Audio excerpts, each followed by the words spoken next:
They say you are what you eat, so I don't eat chicken feet. But I love me some of Grandma's pickled beets.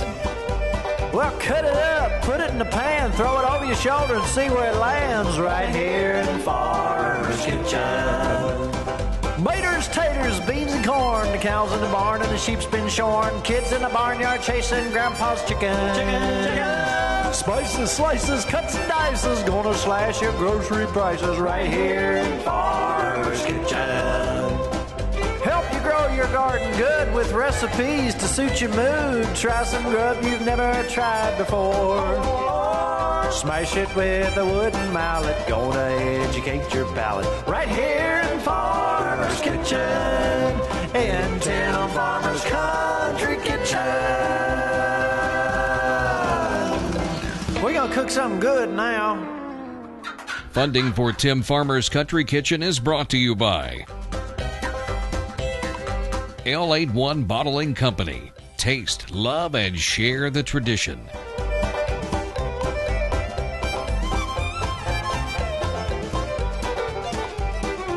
Harvest Energy Solutions. Harvest cabins when you absolutely have to get away.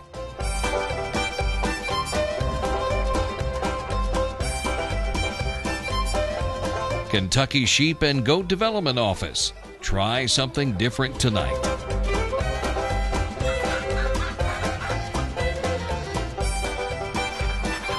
Salt Rocks, the flavor of life.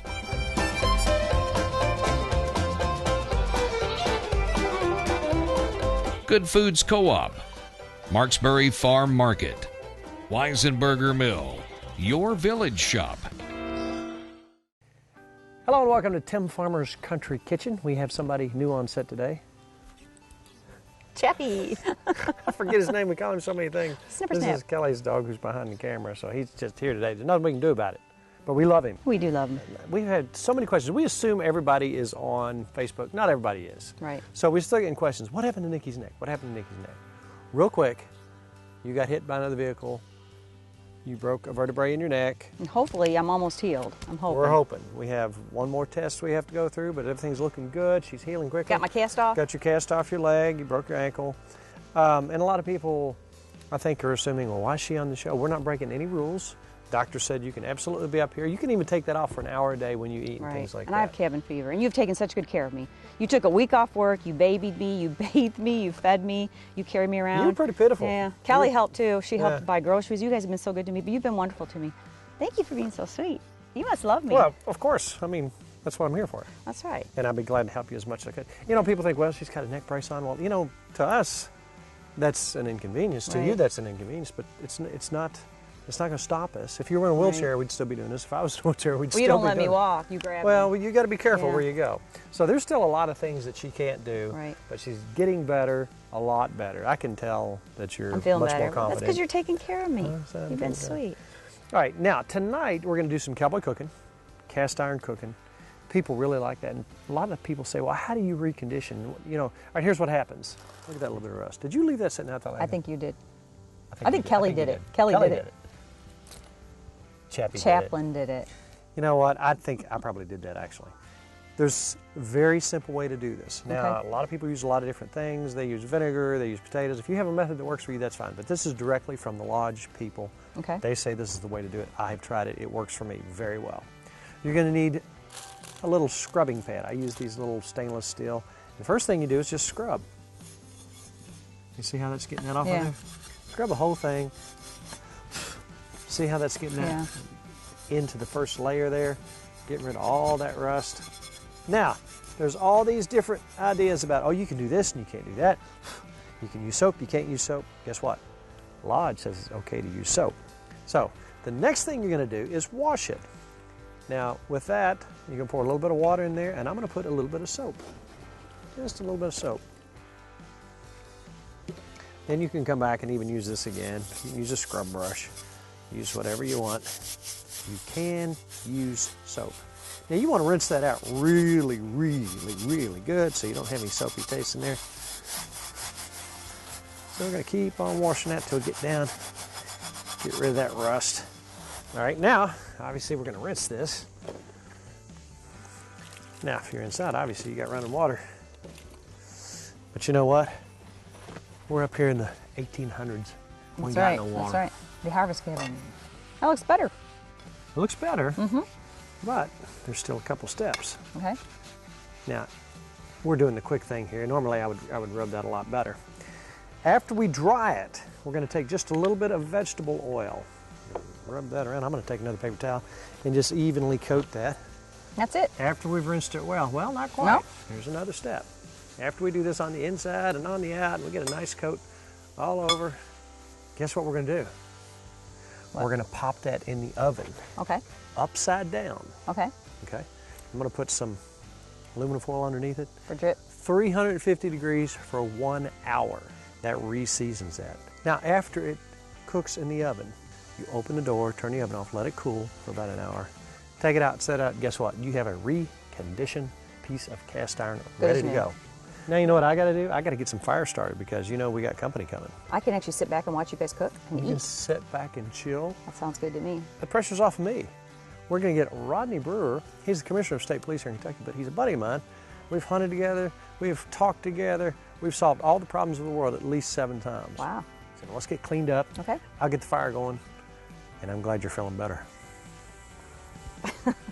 You're awful cute, even in the neck brace. Oh, really? That's Oh, yeah.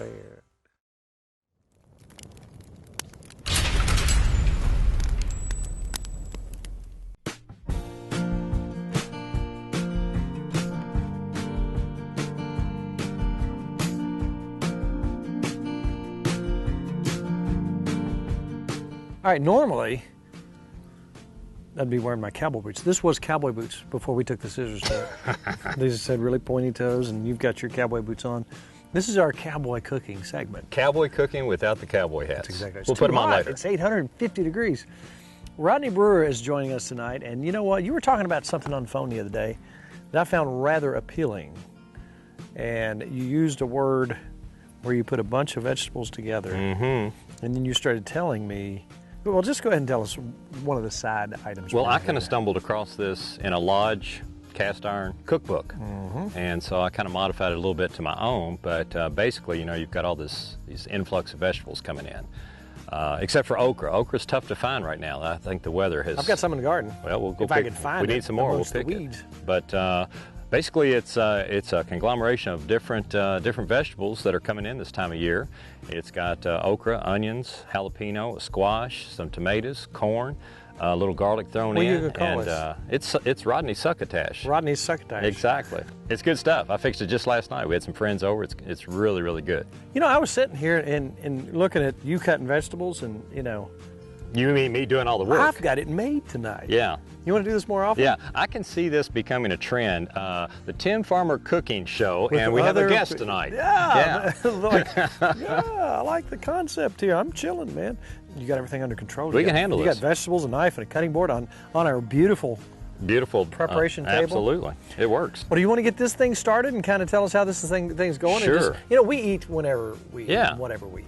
We got our charcoal going because we know tonight that you're making something else on a Dutch oven. Tell us what's going to be in a Dutch oven. Well, this is a sophisticated cowboy cuisine tonight. We're going to do Cornish hens. Spruce grouse. Yeah, that's northern cowboy country. In Montana, they do this. We got some Cornish hens. We're going to put in a big Dutch oven, and we're going to throw in some carrots, and near the end, we'll get some shiitake mushrooms working. We'll have this succotash on the side, and we're going to make a real easy dessert, some Blackberry Cobbler in the Dutch oven. Now, you know what? We're bumping it up a notch. Now, we've gone from tenderfoot to medium. Now, tonight, we're stacking. Yeah. We'll see what happens. I like it. So you brought It's going to be good. You brought the little fella and the big fella. I did. We're going to make a small cobbler because we're all watching our weight, and we'll use the small one for that. Now, we have talked about Dutch oven cooking, and for you old timers, you've done this, but we're going to use the top of the bigger one as the base of the heat. Absolutely. What got you into this outdoor cooking? Well, I think, you know, I come from a family of cooks. My grandmother on my dad's side, she was just an amazing cook. never owned a cookbook. I don't think she ever owned a mixing cup or a bowl, you know, didn't measure anything. So she taught me how to make cornbread and biscuits when I was a little boy. My mom was always a good cook. My dad was actually a manager at the Blue Boar Cafeteria years ago in Louisville. So I was exposed to it, and my wife Dana is an incredible cook as well. So I think I kind of learned by osmosis. Now I got kicked out of the house, so I had to start cooking outside. That's what I'm talking about. All right, let's go with the succotash. Yeah. Well, you want to start cutting up some stuff. We've got yes, you can. We got our okra cut up, and the great thing about the succotash menu, to me, is that it starts with bacon and it ends with bacon. So how can you screw up a recipe with that? Now, I'm going to suggest that we kind of get the hens going.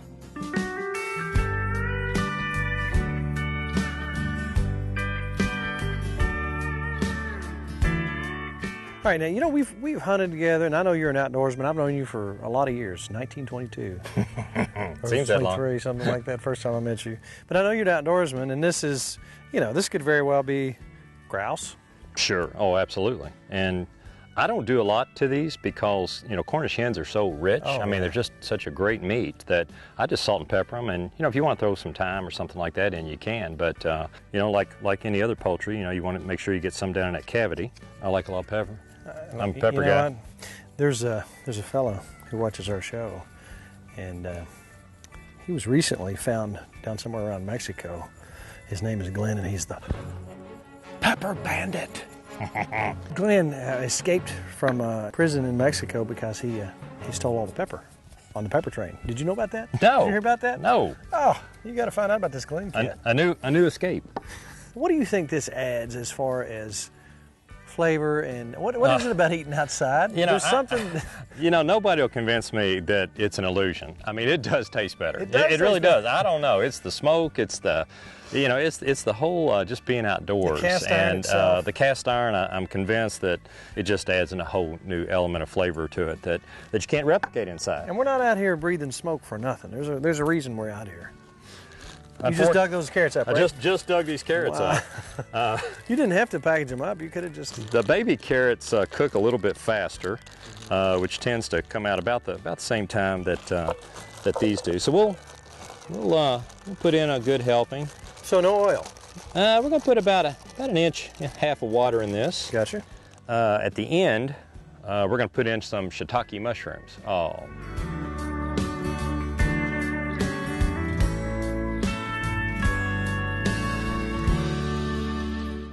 It's looking good. You know, if I had to guess, you know, and the thing is, there's charts. You can even put an app on your phone to get on there and figure out how many charcoal briquettes for. Now, when you get up to past the 10-foot stage, you can kind of start grabbing some bigger coals out of that fire. You know what I'm saying? And you can kind of gauge it by looking at it. Yeah. Well, I mean, I just don't want to be that scientific when I'm outside. I get enough of that at work, enough technology. Yeah. I'm not sure I want to get it to But you can, 340, but but you you can. You can get them pretty close. And the thing is, you're going above 350 here probably, which we got water in there. Yeah. Yeah, we'll check in a minute, make sure that it's still got some water in it. But yeah, it's looking good. I really like where you're going. So you got that water in there. That water's going to evaporate. So you're talking a little steam going on there too. Yeah, they'll be tender birds. That's what I'm talking about. You want to make some dessert? You got dessert going. Yeah, this is the first recipe in every Boy Scout camping cookbook when you buy your first Dutch oven. Usually they do it with a can of peaches and your basic cake mix. And really that's about all there is to it. But if you put just a little bit of bourbon in that with the peaches and the cake mix. I'm with you, brother. You know what I'm talking about? I'm with you. Or just leave the peaches and the cake mix. Sharon Duncan Yeah. did that a while back. We did a segment with her, and she did the yellow cake mix with the peaches and the bourbon, and Yeah. man, oh man. Yeah, good stuff. This is just a yellow cake mix. I'm just going to put about half of it in here. This is talking about very unscientific because I've got the small Dutch oven, and I always want to put too much, and it's bubbling over and stuff, you know. But So exactly half of that. But we'll put I'll put exactly half this bag. Exactly. I just picked up this wild duck egg off your farm. No, that's for my chickens. I'm sorry. Oh, you have chickens? Yeah, we got a couple left. They're hanging in there. And throwing a little bit of oil. I brought a mixing cup somewhere, but you know, this is about a half of a third of a cup, something like that. And a little bit of water. This is really fun, particularly if you just just get a Dutch oven, and you're kind of scared of it, you don't know what to do. You know, this is my very first recipe. I just kept making peach cobblers, and Dana said, you know, can you do something? Okay, cherry cobbler. But you know, if you change your mind and you start thinking about, okay, chicken in the oven for X amount of hours, I make this, you can do the exact same, whatever the recipe is, in the Dutch oven that you would do in your conventional oven. And it's going to taste better. Yeah, you just have to watch. You have to watch. You have to check on it, you know, and understand your chart. We'll show the chart again right here, and there's an app again online, and you can get this. You can get this out of any of your lodge books or anything like that. I didn't bring my hand-powered gas mixer, so you know, it might be a little lumpy, but you know, get over it. Get over it. Hey, we got one of those in there that if you want one of those little egg beater kind of deals, yeah. These are last year's berries, and like I say, we sugared them down a little bit, and nothing fancy here. Right. Are these berries you grew? Yeah. Well. Yeah, they're off the backside. And I tend to like some cobbler with my berries, so I usually go a little heavy on the berry. But so you did put a little sugar in here as well? Yeah, a couple scoops as I layered them out there. And all right, we're going to put these on, let them cook for a little bit. Oh, you're going to put that before you put that? Yeah. I like where you're going. And then we'll pour the batter on. We'll let these. We'll let them just cook like that. On the bottom? Yeah. Gotcha. Just let them heat up. We'll get some on there when we get going. All right. So we got all this coming together here. Let's pour a little batter on here. The berries have started to heat up a little bit, and we'll just pour that right on top and just kind of let it level itself. And remember, anything you cook in the oven, you can cook out here. Absolutely. Just check your little temperature. All right, man. Put the top on. We're going to need some more charcoals on top. And how many you want on top? Oh, you always ask that. Oh, 4 or I don't know, about 10. All right, you got your bacon going. What's step-by-step, walk us through this recipe? Well, first of all, you know it's going to be a good recipe because it starts and it ends with bacon. Well, I might start ending. I might just eat that bacon and be done with it. Yeah, this is the recipe, just bacon, right? What else do you need? Well, we're going to fry about 4 or 5 pieces of bacon in cast iron. We'll fry that up. We'll pull the bacon off to the side and let it cool and get crispy, and we'll use it later to top the final dish with. Then we got our hot bacon grease, and that's when we throw in our onion and our jalapeno, and we just yellow those up a little bit, 3 or 4 minutes. And after that, we throw in the okra and the squash, basically the harder stuff. It's going to take a little longer to cook. We'll cook that down. All this is still just in the grease from the bacon. After that cooks down about 5 or 6 minutes, then we throw in the tomatoes, salt, pepper, maybe a little bit of cayenne, and some thyme.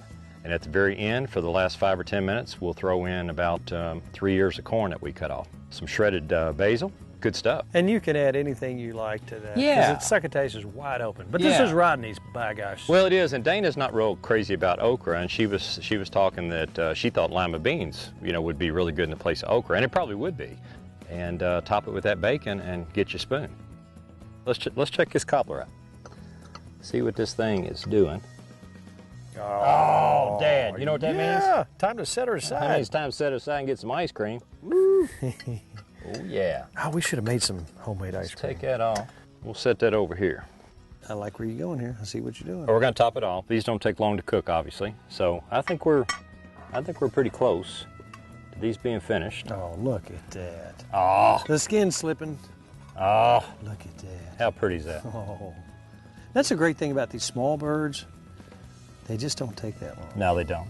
About an hour. I mean, which is about the same time it takes in your house, in the oven. And we'll just kind of throw these on top because I like mushrooms. In fact, if all else fails, we can have mushrooms and bacon.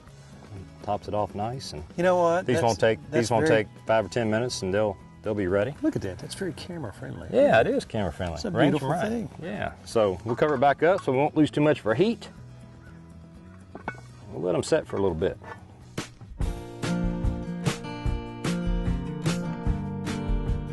Look what we got here. You know what? Again, anything you can cook in your oven, you can cook in a Dutch oven. Absolutely. Look at your little chart. Make sure you get your temperature right. And as you grow and as you cook more and more, you're going to find out things like stacking, which we did tonight. We bumped up from tenderfoot to, greenhorn. Next year we do 3. But look what we got. I can't talk because my mouth's watering. I'm going to try the succotash first. Yeah, let's try it. That bacon is just... You know what I really like about this? You didn't cook it to death. Still a little crunch, not crunch, but Corn still got a little bit of consistency in the squash and the corn. Oh yeah. Those mushrooms are awesome. And look, that's what you want. Look how he's breaking down. Yeah. Yeah, that's what you want like that. You don't even need a meat thermometer. I mean, when you got it pulling off the bone like that. You know what? I want to pick this whole thing that's up. it. Yeah. Oh yeah.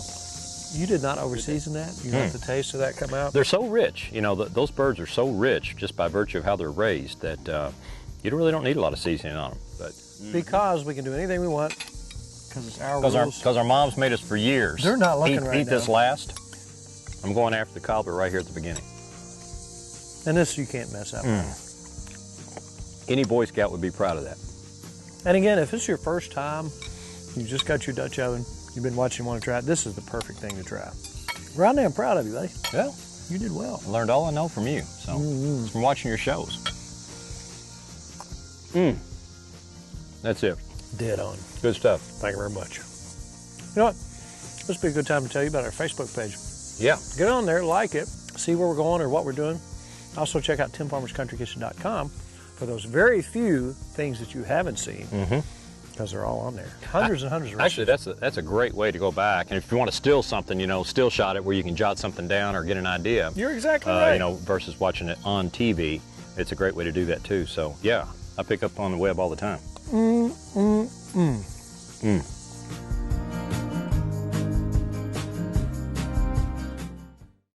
This is the time of year when everything's coming ripe on the vine, and I'm craving corn all the time. I love my sweet corn. You know what? We heard about a corn festival going on this past weekend. We had to try that out. That's right. So where did we go? Evans Orchard and Cider Mill. That's Yum. what I'm talking about. We had fun. That was fun. I had a little too much fun. You did. I wish I could have kind of joined you. embarrassed myself. No, you had fun. All right. Okay. We'll show it again.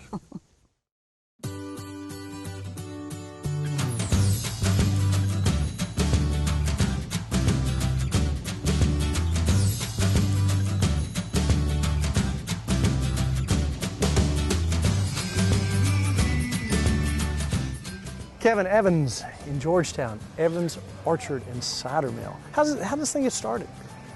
We just kind of stumbled upon it.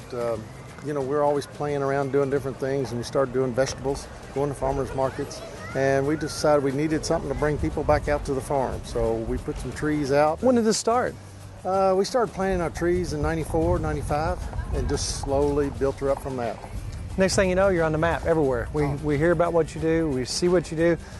In order to get online with you guys to see upcoming events, where do people need to go? They can go to evansorchard.com, okay, and it'll have all our current events and things coming up. So what else do you raise here? Obviously, we see the apple. Yeah, we do vegetables all summer. I mean, we start out with the squash and zucchinis and all that, pickles. We got strawberries we do for you pick, and then we do blueberries. Wow. And normal year we do peaches. These past 2 years we've been froze out because of the weather, but in normal years we got about 5 acres of peaches, so wow, that keeps us going until the apples start. So how did this corn thing come about? I don't know, we just thought it was something fun to do, because usually you have that first big crop of corn, everybody comes and gets it, then the second or third big mass of corn that comes, you don't see as many people, so let's just kind of remind everybody that it's still here. It's still here. And it's still good. Yeah, that's it. Thanks so much for having us out today. I you're appreciate welcome. it. I got this napkin because I've been sweating. Why'd you let it get so hot today? Oh, I don't know. It's just been awful, hasn't it? But there's still But plenty of the people sun's out. shining. The sun's shining. That's good. Yeah. Thank you so much. You're welcome.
It's pretty much all about Good times good friends, and good eats. not good eats. No, we won't eat chappy. No. We'll see you next week on Tim Farmer's Country Kitchen. Aw, Chappy. The Schnappers. To order a cookbook or DVD of the show, please call 502-319-0487 or email timfarmerck@gmail.com.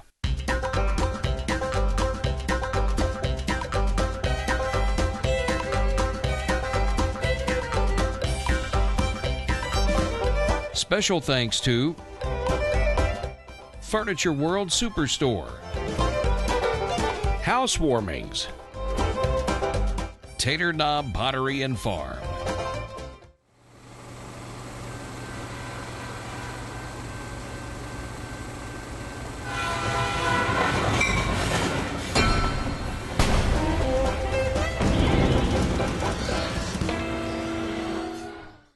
Funding for Tim Farmer's Country Kitchen is brought to you by the City of Stanford, Kentucky. Come back home to Stanford. Woods Equipment Company has every tool you need to make working the land as rewarding as hunting it. Diamond Gusset Jeans, the original Gusset Jean. Careful craftsmanship, continual improvement. Diamond Gusset Jeans, born and worn in the USA since 1987. Edward Jones, this is Shirley speaking. How may I help you? Oh, hey Neil, how are you? How was the trip? With nearly 7 million investors, Right here. Hold on one second. you'd expect us to have a highly skilled call center. Kevin, Neil Hawley's on line 1. Okay, great. And we do. It's how Edward Jones makes sense of investing.